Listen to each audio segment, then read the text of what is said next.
The man with the toughest job after Super Typhoon Yolanda says he's not as powerful as the title sounds. Rehabilitation czar Ping Lacson says his appointment has no legal weight. He also has no power over the budget. Lacson says the president appointed him through a memorandum order, not an executive order. An executive order has legal weight, which means one can file a case against anyone who defies it. Unlike an executive order, he says a memorandum order is purely administrative. But the former senator says this doesn't mean his hands are tied. Alam mo, senador ako for 12 years, ano? Wala naman akong hawak na pondo ng line agencies doon. Wala rin namang legal weight yung aking pagiging senador except yung oversight function ng Congress.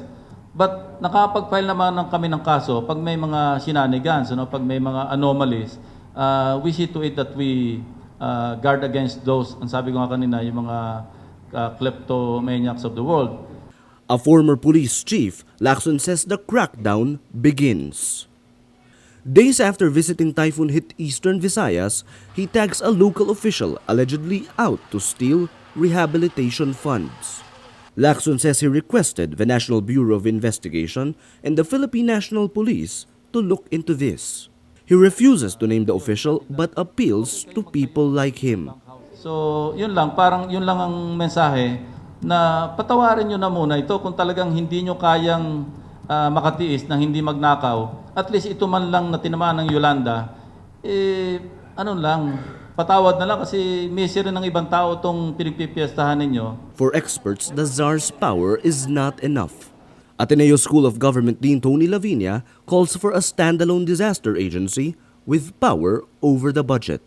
Lacson says more powers will certainly help. Well, definitely, additional authority. Kasi ang natutunan ko sa military, kailang commensurate yung authority doon sa responsibility.